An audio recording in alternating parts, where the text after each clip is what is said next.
ಕರುನಾಡ ಜನರ ಪಾಲಿಗೆ ಹೊಸ ವರ್ಷ ಬಿಸು ಪರ್ವ ಸಂಭ್ರಮ. ಇದೇ ದಿನ ಕರಾವಳಿಯಲ್ಲಿ ನರೇಂದ್ರ ಮೋದಿ ಮತ ಶಿಕಾರಿಯನ್ನ ನಡೆಸಿದ್ದಾರೆ.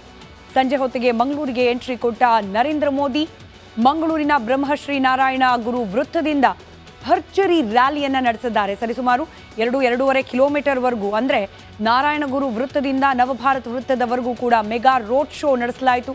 ದೃಶ್ಯದಲ್ಲಿ ನೀವು ಗಮನಿಸ್ತಿದ್ದೀರಿ ಯಾವ ರೀತಿ ಕಿಕ್ಕಿರಿದು ಜಮಾವಣೆಗೊಂಡಿದ್ರು ಮಂಗಳೂರಿನ ಈ ರಸ್ತೆಯ ಎರಡೂ ಬದಿಯಲ್ಲಿ ಮೋದಿ ಅಭಿಮಾನಿಗಳು, ಬಿಜೆಪಿಯ ಕಾರ್ಯಕರ್ತರು ಹಾಗೆ ಮಂಗಳೂರಿನ ಮತದಾರರು ಅಂತ ಹೇಳಿ ಕೈಯಲ್ಲಿ ಹೂವನ್ನ ಹಿಡಿದು ನರೇಂದ್ರ ಮೋದಿ ಅವರ ಮೇಲೆ ಹೂವಿನ ಮಳೆಯನ್ನೇ ಸುರಿಸಿದ್ದಾರೆ ಬಿಜೆಪಿಯ ಕಾರ್ಯಕರ್ತರು.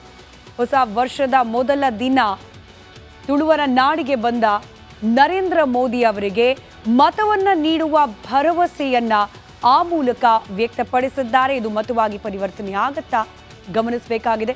ಅದರಲ್ಲೂ ಹೇಳಿ ಕೇಳಿ ಕರ್ನಾಟಕದಲ್ಲಿ ಬಿಜೆಪಿಯ ಭದ್ರ ನೆಲೆ ಅಂತ ಕರೆಸಿಕೊಳ್ಳುವ ಕರಾವಳಿ ಭಾಗದ 4 ಲೋಕಸಭಾ ಕ್ಷೇತ್ರಗಳನ್ನ ಗಮನದಲ್ಲಿಟ್ಕೊಂಡು ನಡೆಸಲಾದ ಈ ಬೃಹತ್ ರೋಡ್ ಶೋ, ಅದರಲ್ಲೂ ಪ್ರಮುಖವಾಗಿ ದಕ್ಷಿಣ ಕನ್ನಡ, ಉಡುಪಿ, ಚಿಕ್ಕಮಗಳೂರು ಲೋಕಸಭಾ ಕ್ಷೇತ್ರದ ಅಭ್ಯರ್ಥಿಗಳನ್ನೇ ಅಕ್ಕಪಕ್ಕ ನಿಲ್ಲಿಸಿಕೊಂಡು ನರೇಂದ್ರ ಮೋದಿ ಅವರು ಈ ಒಂದು ರೋಡ್ ಶೋವನ್ನು ನಡೆಸಿದ್ದಾರೆ.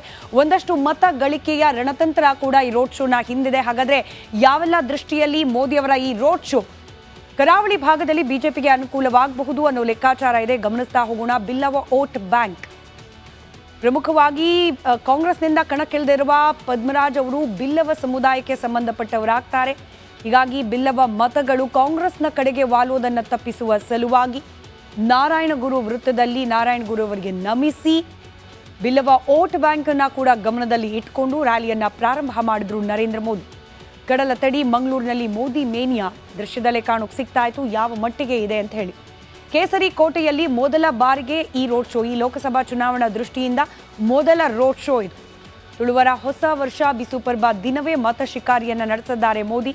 ಹೃದಯ ಭಾಗದಲ್ಲಿ ಮಂಗಳೂರಿನ ಹೃದಯ ಭಾಗದಲ್ಲಿ 2-2.5 ಕಿಲೋಮೀಟರ್ನಷ್ಟು ಸಂಚಾರವನ್ನ ಮಾಡಿ ಮತ ಬೇಟೆಯನ್ನ ನಡೆಸಿದ್ದಾರೆ. ಹೇಗಿತ್ತು ರೋಡ್ ಶೋಗೆ ರೆಸ್ಪಾನ್ಸ್? ಅದರ ಡೀಟೇಲ್ಸ್ನೊಂದಿಗೆ ನೇರ ಸಂಪರ್ಕದಲ್ಲಿ ಮಂಗಳೂರಿನಿಂದಲೇ ನನ್ನ ಕಲೀಗ್ ನಾಗೇಂದ್ರ ಬಾಬು ದೃಶ್ಯಗಳಂತೂ ಗಮನಿಸ್ತಿದ್ವಿ. ಸಾಕಷ್ಟು ಜನ ಜಮಾವಣೆಗೊಂಡಿದ್ರು. ಮೋದಿ ಅನ್ನೋ ಘೋಷಣೆ ಕೂಡ ಇತ್ತು. ಆದರೆ ಇದು ಮತವಾಗಿ ಪರಿವರ್ತನೆ ಆಗತ್ತಾ ಅನ್ನೋ ಪ್ರಶ್ನೆ. ಅದರಲ್ಲೂ 2 ಅಭ್ಯರ್ಥಿಗಳನ್ನು ಕೂಡ ರೋಡ್ ಶೋನ ಭಾಗವಾಗಿಸಿಕೊಂಡಿದ್ರು ಮೋದಿ. ಯಾವ ರೀತಿ ಉತ್ಸಾಹ ಇಮ್ಮಡಿ ಆಗಿದೆ ಬಿಜೆಪಿ ಕಾರ್ಯಕರ್ತರಲ್ಲಿ.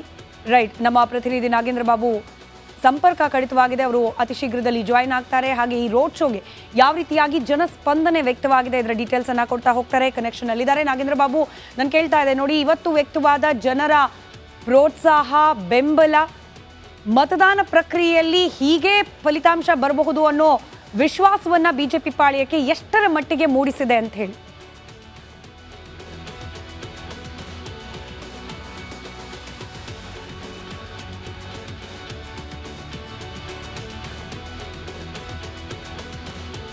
ರೈಟ್, ಸರಿಸುಮಾರು 7:15 ಹೊತ್ತಿಗೆ ರೋಡ್ ಶೋ ಪ್ರಾರಂಭವಾಯಿತು. 5 ನಿಮಿಷದ ಹಿಂದೆ, ಕಳೆದ ಒಂದು 5-10 ನಿಮಿಷದ ಹಿಂದೆ ಕೊನೆಯಾಗಿದೆ. ಸರಿಸುಮಾರು 1-1.5 ಗಂಟೆಗಳ ಕಾಲ ನಡೆದಂತಹ ರೋಡ್ ಶೋ, 1.5 ಗಂಟೆ ಕಾಲ ಕೂಡ ಕ್ರಮಿಸಿದ ಮಾರ್ಗದ ಉದ್ದಕ್ಕೂ ಕೂಡ ನರೇಂದ್ರ ಮೋದಿ ಅವರ ಮೇಲೆ ಹೂವಿನ ಮಳೆ ಸುರಿಸಿದ್ದಾರೆ ಕಾರ್ಯಕರ್ತರು. ಮೋದಿಯನ್ನು ಘೋಷಣೆಯನ್ನ ಕೂಗಿದ್ದಾರೆ. ಕಳೆದ ಬಾರಿ ಕೂಡ 2 ಮತಕ್ಷೇತ್ರಗಳಲ್ಲಿ ಬಿಜೆಪಿಗೇನೆ ಮತದಾರರು ಓಟನ್ನ ಹಾಕಿ ಗೆಲ್ಲಿಸಿದ್ರು. ದಕ್ಷಿಣ ಕನ್ನಡ ನಳಿನ್ ಕುಮಾರ್ ಕಟೀಲ್ ಅವರು ಸಂಸದರಾಗಿ ಆಯ್ಕೆಯಾದರೆ, ಉಡುಪಿ ಚಿಕ್ಕಮಗಳೂರಿನಿಂದ ಶೋಭಾ ಕರಂದ್ಲಾಜೆ ಅವರು ಆಯ್ಕೆಯಾಗಿದ್ರು. ಆದರೆ ಈ ಬಾರಿ ಇಬ್ಬರನ್ನೂ ಕೂಡ ಪಕ್ಕಕ್ಕೆ ಸರಿಸಿ ಕ್ಷೇತ್ರದಿಂದ ಹೊಸ ಅಭ್ಯರ್ಥಿಗಳಿಗೆ ಟಿಕೆಟ್ ಅನ್ನ ಕೊಟ್ಟಿದೆ ಬಿಜೆಪಿ. ಒಂದು ಕಡೆ ಆ ಮೂಲಕವೂ ಕೂಡ ಒಂದು ಬದಲಾವಣೆಯನ್ನ ತರಬೇಕು ಅನ್ನೋ ಪ್ರಯತ್ನ. ಇದೆಲ್ಲದಕ್ಕೂ ಕೂಡ ಯಾವ ರೀತಿ ಸ್ಪಂದಿಸಿದ್ದಾರೆ ಮಂಗಳೂರಿನ ಮತದಾರರು? ಡೀಟೇಲ್ಸ್ನೊಂದಿಗೆ ಲೈವ್ ಕನೆಕ್ಟೆಡ್ ಇದ್ದಾರೆ ನಾಗೇಂದ್ರ ಬಾಬು. ನನ್ನ ಧ್ವನಿ ಕೇಳಿಸ್ತಾ ಇದ್ರೆ ರೋಡ್ ಶೋ ಮುಗಿದಿದೆ, ಯಾವ ರೀತಿಯಾಗಿದೆ ಸದ್ಯಕ್ಕೆ ಮಾಹೋಲ್, ಏನ್ ಹೇಳ್ತಿದ್ದಾರೆ ಮಂಗಳೂರಿನ ಜನ?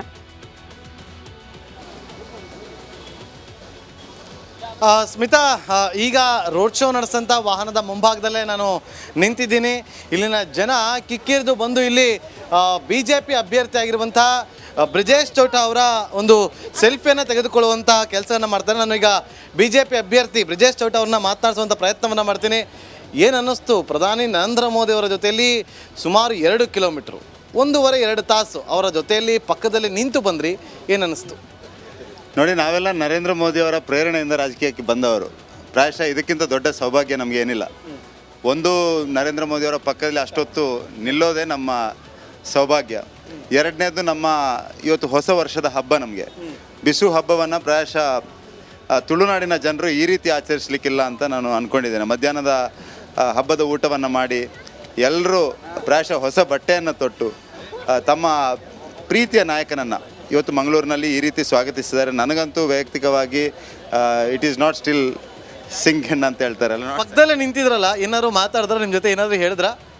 ಆ ರೀತಿ ಏನೂ ಇಲ್ಲ. ಸಹಜವಾಗಿ ಒಬ್ಬ ಕಾರ್ಯಕರ್ತನಿಗೆ ತೋರಿಸುವಂಥ ಪ್ರೀತಿಯನ್ನು ತೋರಿಸಿದರು. ತೆರಳುವಾಗ ಗೆದ್ದು ಬನ್ನಿ ಸಿಗೋಣ ಅಂತ ಹೇಳಿದರು. ಮತ್ತು ಅವರು ಜನರ ಜೊತೆಗೆ ನಾಡೋದಲ್ಲಿ ಬ್ಯುಸಿ ಆಗಿದ್ರು. ಏನು ಕನ್ವರ್ಸೇಷನ್ ಆಗಲಿಲ್ಲ ನಿಮ್ಮ? ಸಣ್ಣ ಪುಟ್ಟ ಕಾನ್ವರ್ಸೇಷನ್ಸ್ ಬಿಟ್ಟರೆ ಏನು, ಆ ಥರದ್ದೇನಿಲ್ಲ. ಕಡೆಯದಾಗಿ ಏನು ಹೇಳಕ್ಕೆ ಅಂದರೆ ಗೆದ್ದು ಬನ್ನಿ ಅಂತಂದರು ಅಂತೇಳಿ. ಸೊ ಈ ಒಂದು ಬೆಂಬಲ, ಈ ಒಂದು ರೋಡ್ ಶೋ ಇದೆಲ್ಲವೂ ಕೂಡ ನಿಮಗೆ ಹೊಸ್ತು ಅಂತ ಕಾಣುತ್ತೆ. ಫಸ್ಟ್ ಟೈಮ್ ಇದೆಲ್ಲವೂ ಕೂಡ ಫಸ್ಟ್ ಟೈಮ್ ನೀವು ಅಭ್ಯರ್ಥಿ ಆಗಿದ್ದುಕೊಂಡು ಮೋದಿಯವರ ಜೊತೆಯಲ್ಲಿ ಬಂದಿದ್ದು ಯಾವ ರೀತಿಯಾಗಿ ಸಂದೇಶ ಕೊಟ್ಟಂತಾಯ್ತು? ಈಗ ನೋಡಿ, ಎಲ್ಲವೂ ಜೀವನದಲ್ಲಿ ಫಸ್ಟ್ ಟೈಮೇ. ನಮಗೆ ಒಂದೇ ವ್ಯತ್ಯಾಸ ಅಂದರೆ ಬೀಯಿಂಗ್ ಎ ಸೋಲ್ಜರ್, ಒಬ್ಬ ಸೈನಿಕನ ಮಾನಸಿಕತೆ ಯಾವುದಿದೆ ಅಂದರೆ ಎಲ್ಲ ಹೊಸತನವನ್ನು ಸವಾಲಿನ ರೀತಿಯಲ್ಲಿ ತೆಗೆದುಕೊಂಡು ಮುಂದೆ ಹೋಗೋದು. ಮತ್ತು ನಮಗೆ ನಮ್ಮ ಹಿಂದೆ ನರೇಂದ್ರ ಮೋದಿ ಅಂತ ಒಂದು ಶಕ್ತಿ ಇರುವಾಗ, ನಮ್ಮ ಕಾರ್ಯಕರ್ತರಿರುವಾಗ, ನಮ್ಮ ಸಂಘಟನೆ ಜೊತೆಗೆ ನಿಂತಿರುವಾಗ ನಮಗೆ ಯಾವುದೂ ಇದು ಕಷ್ಟ ಅಂತ ಅನಿಸ್ತಾ ಇಲ್ಲ. ನಮಗೆ ವಿಶ್ವಾಸ ಇದೆ, ನಮ್ಮ ಕಾರ್ಯಕರ್ತರ ಶಕ್ತಿ ಆಧಾರದಲ್ಲಿ, ಸಂಘಟನೆಯ ಶಕ್ತಿ ಆಧಾರದಲ್ಲಿ, ಮತ್ತು ನಮ್ಮೆಲ್ಲರ ಪ್ರೀತಿಯ ನಾಯಕರಾಗಿರೋ ನರೇಂದ್ರ ಮೋದಿಯ ಶಕ್ತಿ ಮತ್ತು ಅವರ ಪ್ರೀತಿಯ ಆಧಾರದಲ್ಲಿ ನಾವು ಈ ಬಾರಿ ಅಭೂತಪೂರ್ವ ಜಯವನ್ನು ದಾಖಲಿಸ್ತೀವಿ. ಇದು ಬ್ರಿಜೇಶ್ ಚೌಟ ಅವರ ಮಾತು. ಇಲ್ಲಿ ಕೆಲವರನ್ನ ನಾನು ಮಾತಾಡಿಸುವಂಥ ಕೆಲಸಕ್ಕೂ ಕೂಡ ಮುಂದಾಗ್ತೀನಿ. ಇಲ್ಲಿ ಸಾಕಷ್ಟು ಜನ ಇದ್ದಾರೆ. ಒಂದು ಕಡೆ ಎಲ್ಲರೂ ಕೂಡ ಹೋಗುವಂಥ ಕೆಲಸವನ್ನು ಮಾಡ್ತಾರೆ. ಸರ್, ಏನು ಅನ್ನಿಸ್ತು ಮೋದಿಯವ್ರನ್ನ ಹತ್ತಿರದಿಂದ ನೋಡಿದ್ರಲ್ಲ? ಸರ್, ಭಾಳ ಖುಷಿ ಆಗ್ತಾ ಇದೆ. ಮೋದಿಯವ್ರನ್ನ ಈ ಒಂದು ನಮ್ಮ ದಕ್ಷಿಣ ಕನ್ನಡ ಜಿಲ್ಲೆಗೆ ಅವರು ಪ್ರತಿ ಚುನಾವಣೆಯಲ್ಲೂ ಕೂಡ ಅವರು ಬಂದಿದ್ದಾರೆ. 2013ರಲ್ಲಿ ಕೂಡ ಮುಖ್ಯಮಂತ್ರಿ ಆಗಿದ್ದಾಗಲೂ ಕೂಡ ಬಂದಿದ್ದಾರೆ. ಅದಾದಮೇಲೆ ಪ್ರತಿ ವರ್ಷದಲ್ಲೂ ಕೂಡ ಅಲ್ಲಿಂದ ಹಿಡಿದು ಇಲ್ಲಿವರೆಗೂ ಕೂಡ ಬಂದಿದ್ದಾರೆ. ಅವರನ್ನ ಇಷ್ಟ ಹತ್ತಿರದಿಂದ ನೋಡ್ತಾ ಇರೋದು ಭಾಳ ಖುಷಿ ಆಗ್ತಾ ಇದೆ ಸರ್. ಓಕೆ ಮೇಡಮ್, ಏನು ಅನ್ನಿಸ್ತು? ತುಂಬಾ ಖುಷಿ ಆಯ್ತು ಸರ್. ಮೋದಿಯವ್ರು ನೋಡ್ಲಿಕ್ಕೆ 2 ಗಂಟೆಯಿಂದ ಕಾದು ಕೂತಿದ್ದೇವೆ. ನೋಡ್ದ ಮೋದಿಯವ್ರನ್ನ ನೋಡ್ದ? ಮಗು ಸ್ಟೇಟ್ ಬ್ಯಾಂಕಿಗೆ ಬಂದಿತ್ತು ಮೋದಿಯವ್ರು ನೋಡ್ಲಿಕ್ಕೆ. ಮೋದಿಯ ಬಿಗ್ ಫ್ಯಾನ್. ಸಾಂಗನ ಮೋದಿ ಬಗ್ಗೆ ಕನ್ನಡದಲ್ಲಿ ಮಾತನಾಡು, ಏನಾಗಲ್ಲ. ಮೋದಿಯವ್ರನ್ನ ನೋಡ್ದ? ಏನು ಅನ್ನಿಸ್ತು? ನಾವು ನಿನ್ನೆ ಸಂಘನಿಕೇತನದಲ್ಲಿ ಹೂವನ್ನೆಲ್ಲ ಉದುರಿಸಲಿಕ್ಕೆ ರಾತ್ರಿಯಿಂದ ಬೆಳಿಗ್ಗೆ ತನಕ ಎಲ್ಲ ಕೆಲಸ ಮಾಡಿದ್ದೇವೆ. ಇವತ್ತು 4 ಗಂಟೆ ತನಕ ನಾವೆಲ್ಲ ಕೆಲಸ ಮಾಡಿ ವಾಲಂಟಿಯರಿಂಗ್ ಮಾಡಿ 250 ಜನ ಇದ್ದೆವು. ನಮಗೆ ನೋಡಿ ಇಲ್ಲಿ ಸ್ಮಿತಾ, ನೋಡಿ ಇಲ್ಲಿ ಮೋದಿಯವರ ಫೋಟೋವನ್ನ ಇಲ್ಲಿ ಬರೆದು ಅವ್ರಿಗೆ ತೋರಿಸುವಂತ ಕೆಲಸ. ತೋರಿಸಿದ್ರ ಮೋದಿ ಅವ್ರಿಗೆ ಇದನ್ನ? ನೋಡಿದ್ರು ಅನ್ಕೋತೀನಿ, 2 ಸರ್ತಿ ಅಟ್ಲೀಸ್ಟ್ ನೋಡಿರ್ಬೇಕು. ಎಷ್ಟು ಪ್ರಯತ್ನ ಪಟ್ರೆ ಅವ್ರಿಗೆ ತೋರ್ಸೋದಕ್ಕೆ? ತುಂಬಾ ಬಟ್ ಹಿಂದೆ ಜನ ನಿಂತಿರೋದ್ರಿಂದ ಜಾಸ್ತಿ ಎತ್ತರಕ್ಕೆ ತೋರ್ಸಕ್ ಆಗಿಲ್ಲ. ಬಟ್ ನೋಡಿದ್ದಾರೆ, ಖುಷಿ ಇದೆ. ಎಸ್. ಎಷ್ಟು ದಿವಸ ತಗೊಂಡ್ರಿ ಇದನ್ನ ಪ್ರಿಪೇರ್ ಮಾಡಿ? ಇದು 10 hours. 10 ಗಂಟೆ ತಗೊಂಡ್ರಿ ಇದನ್ನ ಪ್ರಿಪೇರ್ ಮಾಡೋದಕ್ಕೆ. ಸೊ ಸಾಧ್ಯ ಚಾನ್ಸ್ ಸಿಕ್ಕಿದ್ರೆ ನೀವು ಅವ್ರಿಗೆ ತಲುಪಿಸೋ ಕೆಲಸ ಮಾಡಿ. ಖಂಡಿತ. ಬಟ್ ಅದೇ ಯಾರಿಗೆ ಬೇಡ ಆ ಥರ ಚಾನ್ಸ್. ಬ್ರಿಜೇಶ್ ಚೌಟ ಕಸಿನ್ ನಮ್ದು, ಅಂದ್ರೆ ಅಕ್ಕನ ಮಗ ನಮ್ದು. ಏನ್ ಅನಿಸ್ತು ನಿಮ್ಗೆ ಎಲ್ಲ? ಸರ್, ಏನ್ ಅನಿಸ್ತು? ನಾವು ಮೋದಿ ಅಂದ್ರೆ ನಮಗೆ ಅಣ್ಣ ಇದ್ದ ಹಾಗೆ, ನಮ್ಮ ಪರಿವಾರ ಅವರು ಬಿಟ್ಟರೆ ನಾವು ಬೇರೆ ಯಾರಿಗೂ ಓಟ್ ಕೊಡೋದಿಲ್ಲ. ಅವರೇ ಸ್ಮಿತಾ, ಇಲ್ಲಿನ ಕರಾವಳಿಯ ಮಂದಿ ಇವತ್ತು ಅವ್ರಿಗೆ ಹಬ್ಬದ ದಿನ ಅವರೊಂದು ರೀತಿಯಲ್ಲಿ ಇದನ್ನ ಉತ್ಸವದ ರೀತಿಯಲ್ಲಿ ತೆಗೆದುಕೊಂಡು ಎಲ್ಲರೂ ಕೂಡ ವಿಜೃಂಭಣೆಯಿಂದ ಈ ಒಂದು ರೋಡ್ ಶೋವನ್ನ ಎಂಜಾಯ್ ಮಾಡಿದ್ರೆ ಅಂದ್ರೂ ಕೂಡ ತಪ್ಪಾಗೋದಿಲ್ಲ. ಜೊತೆಗೆ ಮೋದಿ ಅವರನ್ನ ಕಣ್ತುಂಬಿಕೊಂಡು ಬಹಳ ಖುಷಿಯಲ್ಲಿರುವಂಥ ದೃಶ್ಯಗಳು ಕೂಡ ಇಲ್ಲಿ ಕಂಡು ಬಂದ್ವಿ. ಜೊತೆಗೆ ನೋಡಿ, ಬ್ರಿಜೇಶ್ ಚೌಟ ಅವರು ಕೂಡ ಮಾತಾಡುವಂಥ ಸಂದರ್ಭದಲ್ಲಿ ಕಡೆಯದಾಗಿ ಗೆದ್ದು ಬನ್ನಿ ಅನ್ನುವ ಒಂದು ಸಂದೇಶವನ್ನು ಕೊಟ್ಟು ಹೋಗಿದ್ದಾರೆ ಅನ್ನುವ ಮಾತನ್ನು ಕೂಡ ರಿಪಬ್ಲಿಕ್ ಕಾರಣಕ್ಕೆ ಎಕ್ಸ್ಕ್ಲೂಸಿವ್ ಆಗಿ ಮಾತನಾಡಿದ್ದಾರೆ. Smita, right, thank you Nagendra Babu, ನಿಮ್ಮೆಲ್ಲ ಇನ್ಪುಟ್ಸ್. ಹಾಗೆ ಎಕ್ಸ್ಕ್ಲೂಸಿವ್ ಈ ರೋಡ್ ಶೋ ನಂತರದಲ್ಲಿ ಬ್ರಿಜೇಶ್ ಚೌಟ ಅವರ ಮೊದಲ ಪ್ರತಿಕ್ರಿಯೆಯನ್ನ ನಾಗೇಂದ್ರ ಬಾಬು ನಮ್ಮ ಪ್ರತಿನಿಧಿ ನಿಮ್ಮ ಮುಂದೆ ತಲುಪಿಸಿದ್ದಾರೆ.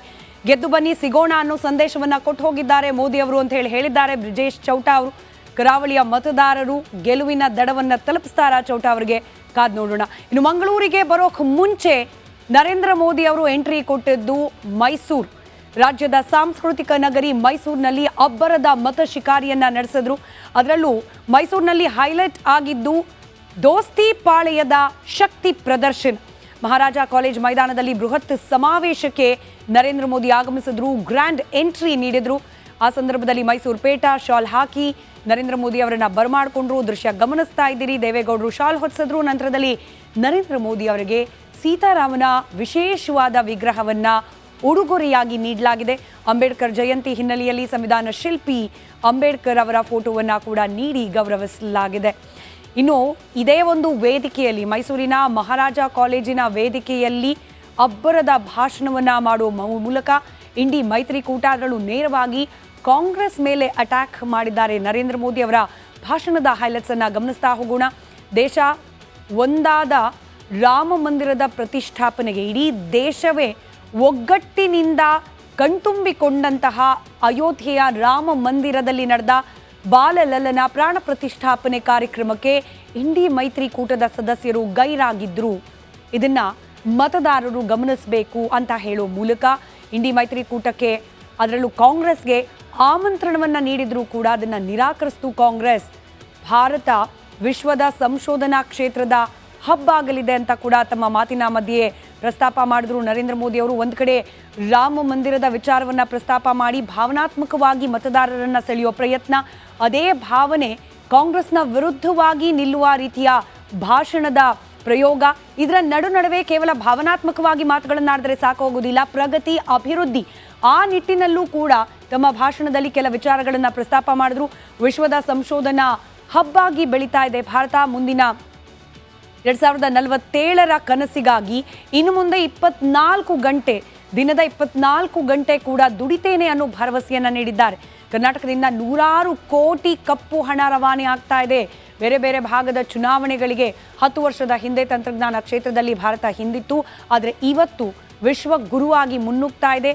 ಭಾರತ ಸಂಶೋಧನೆಯ ಹಬ್ಬಾಗಿ ಹೊರಹೊಮ್ತಾ ಇದೆ. ಇದು ಮತ್ತಷ್ಟು ಪ್ರಗತಿಯನ್ನು ಕಾಣಲಿದೆ ಅಂತ ಹೇಳಿ ಮೋದಿ ಪ್ರಸ್ತಾಪ ಮಾಡಿದ್ದಾರೆ. ಇನ್ನು ಪ್ರವಾಸೋದ್ಯಮ ವಿಚಾರದಲ್ಲೂ ಕೂಡ ಭಾರತ ಮೊದಲಿಗೆ ಪ್ರವಾಸೋದ್ಯಮ ಕ್ಷೇತ್ರದಲ್ಲಿ ಹೆಚ್ಚಾಗಿ ಗಮನ ಸೆಳೆದಿರಲಿಲ್ಲ. ಅದರಲ್ಲೂ ವಿಶೇಷವಾಗಿ ಇತ್ತೀಚಿನ ದಿನಗಳಲ್ಲಿ ಜಾಗತಿಕ ಮಟ್ಟದಲ್ಲಿ ಪ್ರವಾಸೋದ್ಯಮದ ದೃಷ್ಟಿಯಿಂದಲೂ ಕೂಡ ಭಾರತ ಗಮನ ಸೆಳೀತಾ ಇದೆ. ಅದರಲ್ಲೂ ಕರ್ನಾಟಕ ಪ್ರವಾಸೋದ್ಯಮದ ಮ್ಯಾಪ್ನಲ್ಲಿ ಕರ್ನಾಟಕ ತನ್ನದೇ ಆದ ಸ್ಥಾನವನ್ನು ಪಡೆದುಕೊಂಡಿದೆ ಅಂತ ಹೇಳಿದ್ರು. ಅದರಲ್ಲೂ ಮೈಸೂರು, ಹಂಪಿ, ಬಾದಾಮಿಯಂತಹ ಪಾರಂಪರಿಕ ತಾಣಗಳು ಪ್ರವಾಸೋದ್ಯಮ ಕ್ಷೇತ್ರಗಳಾಗಿ ಬೆಳೀತಾ ಆ ಮೂಲಕ ಆಯಾ ಸ್ಥಳೀಯ ಮಟ್ಟದಲ್ಲಿ ಆರ್ಥಿಕತೆ ಕೂಡ ಉತ್ತೇಜನಗೊಂಡು ಅಭಿವೃದ್ಧಿಯ ಪಥದತ್ತ ಸಾಗ್ತಾ ಇದೆ ಅನ್ನೋದನ್ನು ಪ್ರಸ್ತಾಪ ಮಾಡಿದ್ದಾರೆ ನರೇಂದ್ರ ಮೋದಿ.